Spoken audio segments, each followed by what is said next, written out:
They kicked me out on my graduation night and said I'd never amount to anything. I can still feel the sting of that sentence sharp enough to split the person I was from the woman I'd have to become. I left with a suitcase, a soaked gown, and a promise to myself: survive first, rise later. 11 years later, I walked into my sister's wedding. The room froze. Her husband stared at me and asked, "You two know each other?" I smiled too well. But the real surprise wasn't his question. It was the way my family reacted, like I'd returned holding something they desperately didn't want exposed. Most people talk about childhood like it's a warm place they can walk back into whenever life gets hard. Mine was more like a hallway, narrow, echoing, and lined with doors that only opened for my younger sister, Grace. If you've ever grown up as the responsible one, you know the script. I learned early that being quiet kept the peace, that stepping aside kept the household running, and that love in our home came with conditions printed so small you didn't notice until you failed one. My father, Rowan, ran a family clinic in the city. He carried himself like every opinion he had was a medical fact. My mother, Elaine, mirrored him, repeating his beliefs as if they were gospel. And Grace learned quickly that being the favorite was a full-time position. She played the part beautifully, soft voice, wide eyes, a talent for looking helpless at exactly the right moment. Before I continue the story, tell me first, where did you hear this from? Write it in the comments, because what happens next, most people won't believe. I remember watching them from the hallway when I was a teenager, my father leaning over her homework, my mother fussing with her hair before piano recital. I'd stand there with my backpack still on, holding straighter report cards they never asked to see. You tell yourself you don't care. You tell yourself it doesn't matter, but cracks form quietly long before anything breaks. Even then, I worked after school shifts, weekend jobs. I saved everything, counting it in a little tin box under my bed, my way out, my future. When my acceptance letter arrived, I cried in the parking lot behind the grocery store where I stocked shelves. Grace got balloons, cake, a family dinner. I told myself it was fine. I told myself fairness was a luxury some of us just didn't get. Evan came into my life years later when I was working the night desk at a hospital and studying between patient charts. He was a resident, then sharp, kind, always noticing when I hadn't eaten or when I'd fallen asleep on my notes. He didn't ask about my family at first, maybe sensing that the truth lived behind a locked door. Liam came after that, a miracle wrapped in laughter and sticky fingers, a reminder that I could build something better than what I came from.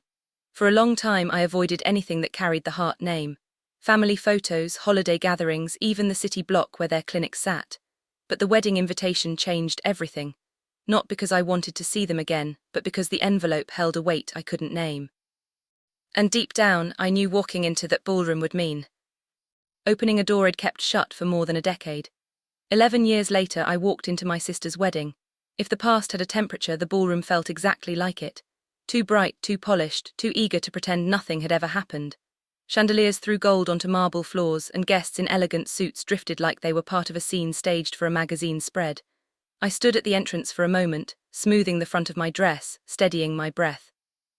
Evan rested a reassuring hand on the small of my back. And Liam clutched my fingers, craning his neck to see the towering cake across the room. "Mom, do we know anyone here?" he whispered. "Only ghosts," I thought. We stepped forward and conversations didn't stop, but they shifted softly like curtains catching a draft. Faces turned, eyes widened. It was subtle, but I felt it, recognition spreading in tiny waves. A few doctors paused mid-sentence when they spotted my name on the place cards near the entrance. I was used to that reaction in professional settings, but not here at a wedding where my own family had once sworn I'd never be more than a failure. Grace appeared first. She turned toward me with the exact expression I remembered from childhood, surprise melting into calculation, calculation hardening into panic. Her white gown shimmered under the lights, but her shoulders tensed, and the smile she tried to form wobbled like a poorly tied ribbon. "Adeline," she breathed, as if saying my name might summon a reckoning she wasn't ready to face. Behind her, my parents froze. Rowan's jaw clenched and Elaine's hand flew to her necklace, a gesture she always used when caught off guard, as though clutching pearls could rewrite history. Why are you here?" my mother whispered. I lifted the invitation slightly. I was invited. Before they could respond, movement stirred beside Grace. A man stepped forward, broad-shouldered, polished, the kind of poised confidence that comes from years of medical training. "Daniel, her husband, the groom," he stuttered, with the analytical calm of someone trained to read people in seconds.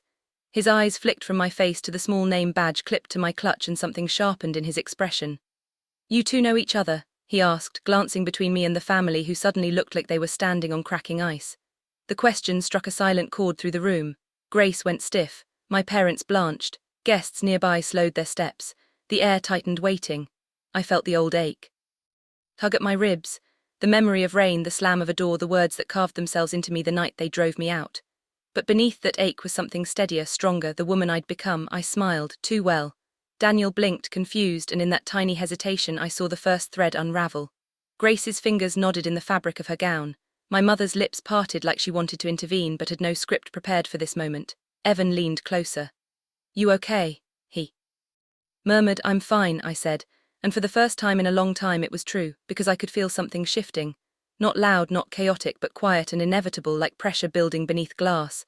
And deep down I knew this was only the beginning. Grace tried to recover first. She let out a shaky laugh, the kind she used to give teachers when she hadn't read the assigned chapters. "We just haven't seen each other in ages," she said, reaching for Daniel's arm like she needed an anchor. Daniel didn't lean into her touch. Instead, he kept studying me with the kind of curiosity that made Grace visibly uneasy. "Your last name is Hart," he said thoughtfully. "So is hers, but she never mentioned." "She doesn't like talking about the past," my mother cut in sharply. "Today is a happy day, let's focus on that." But her voice trembled and Daniel noticed. He turned to Grace again, slower this time, more deliberate. "Why didn't you tell me you had an older sister?" Grace opened her mouth, closed, it opened it again, it just never came up. The weak answer hung between them like smoke. Evan squeezed my hand.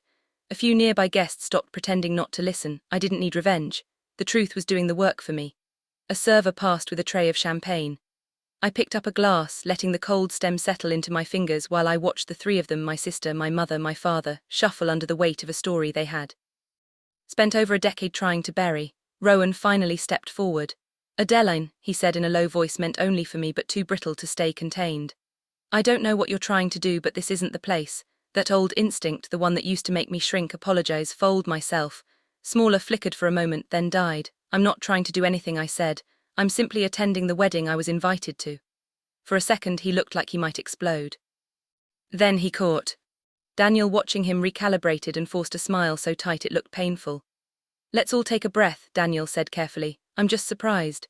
Grace told me she handled the family clinic alone for years, that her parents depended on her, that she was the only one who stayed." My eyebrows lifted a fraction. "Is that what she said?" Grace palled. The room seemed to shift around us. Tiny changes in posture. Glances exchanged, whispers forming. Evans, practiced calm beside me, became a grounding force. Liam tugged my dress. "Mom, can I get cake yet?" "Soon," I whispered.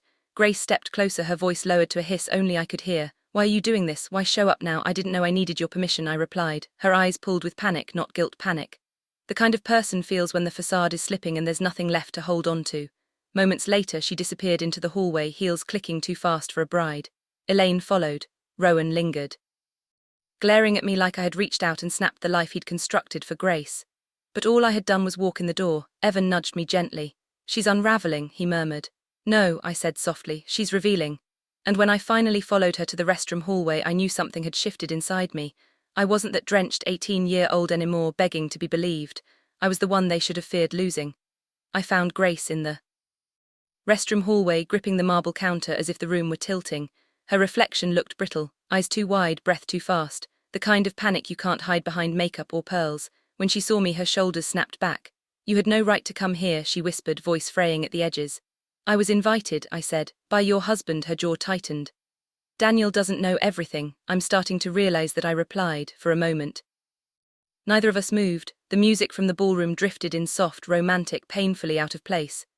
Grace finally spat out, "Why now? Why today? You couldn't let me have this one moment." "I didn't come to ruin anything," I said quietly. "I just showed up. The rest, that's yours." Her eyes flashed, but beneath the anger was something raw fear.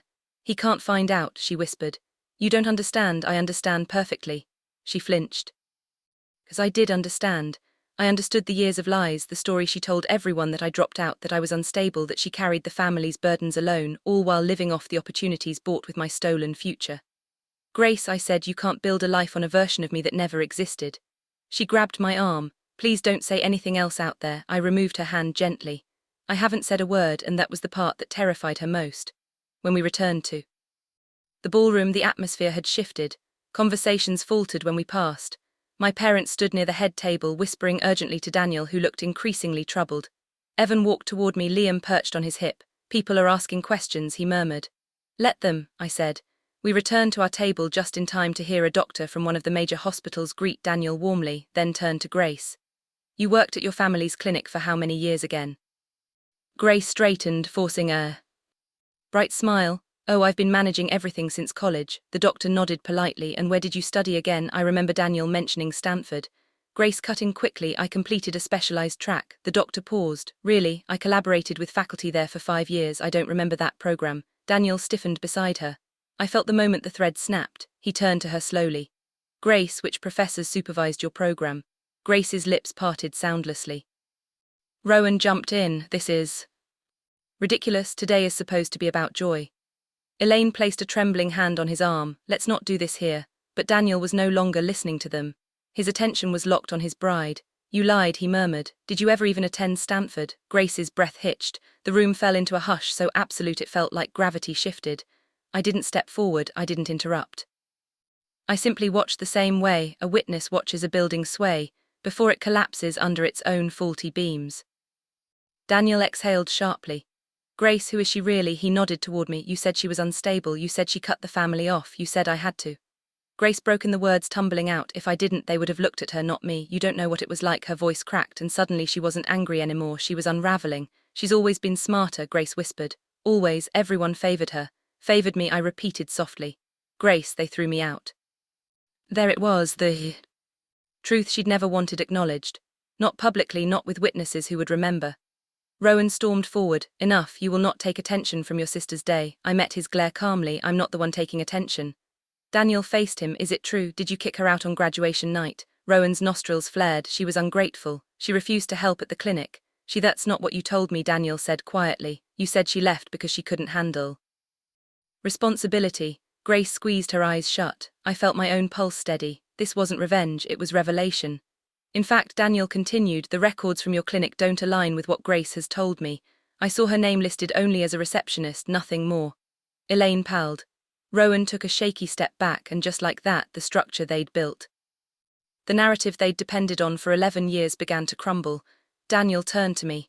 And your name appears on the early administrative systems, training logs, billing correspondence. Why would she be listed there? I held his gaze. Because I used to help run the place.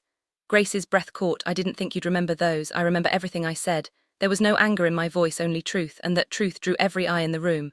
Daniel looked devastated. Why would you hide this from me? Tears spilled down Grace's cheeks. I didn't want to lose you. You lost me the moment you lied, he said. He stepped away from her just a few inches, but enough that everyone saw. A tremor of whispers rippled around the room. Liam tugged my hand. Mom, are you mad at that lady? I knelt. Nobody, just sad. He nodded solemnly. People shouldn't lie. Daniel approached me slowly. Adeline, he said, his voice low but steady. How much of what they told me about you was false? Most of it, I answered. Rowan lunged forward. Don't listen to this. He didn't finish. A man from the investigator's office had stepped into the ballroom. One of the quiet figures who'd been tracking the financial inconsistencies I'd reported months earlier. Without malice, without commentary, just facts. The sight of him made Rowan go rigid. Elaine swayed. Grace let out a small broken sound. I didn't move, didn't speak, didn't smile. Justice doesn't always arrive loudly. Sometimes it walks in the door and simply stands there long enough for the guilty to recognize themselves. Swallowed hard. This is a private event, the investigator spoke calmly. I won't disrupt the reception. I'm here only to deliver documents regarding the clinic's billing practices. They should be reviewed promptly. He held out the envelope. No one reached for it. Finally, I did, not to claim it, just to hand it back to Rowan. You should open this, I said softly. The room was so quiet I could hear the fragile tremor of paper as he took it. Evan stepped beside me, his presence warm and grounding. Liam leaned into my legs, sensing tension but not quite understanding it. Daniel looked at me with something like respect softened by regret, sharpened by truth and grace. She sank into a chair, her gown pooling around her like a fallen curtain, hands shaking as she stared at the life she'd built on borrowed pieces. I didn't feel victory. I felt release. Daniel exhaled once more. You two know each other. He whispered again, the same words as earlier, but laden with a very different meaning. I smiled gently. Too well, and this time the room understood exactly what that meant. The wedding ended in a silence no music could repair. Guests drifted out with hushed voices, casting glances that held equal parts sympathy and disbelief. Evan drove us home, his hand resting over mine, grounding me in a way my childhood never had. Liam fell asleep in the back seat, his small breath steady and untroubled. By the next morning, the clinic investigation had escalated. I didn't push it forward, I simply responded to the request for old records, nothing more than the truth they had once forced me to carry alone. The consequences belonged to them. A week later, Daniel reached out, not for drama but closure. He apologized for believing the version of me he'd been fed. I accepted, not because he deserved it, but because I no longer needed anything from the past. Life settled into something gentler. My office felt lighter, my garden brighter. Evan and Liam spent weekends building model rockets on the patio, while I reviewed proposals for a scholarship fund, one created for students who, like me, had no safety net. I didn't forgive my family, I didn't hate them either. I simply let them become what they'd always been, a chapter I had already outgrown. Sometimes justice isn't loud. It's the quiet certainty that you walked away whole while the truth finally caught up to the people who tried to break you. I built a life they can't touch, a family they can't rewrite, and a future that belongs only to us. If this story resonated with you, share your thoughts below and don't forget to subscribe for more real soul deep family stories.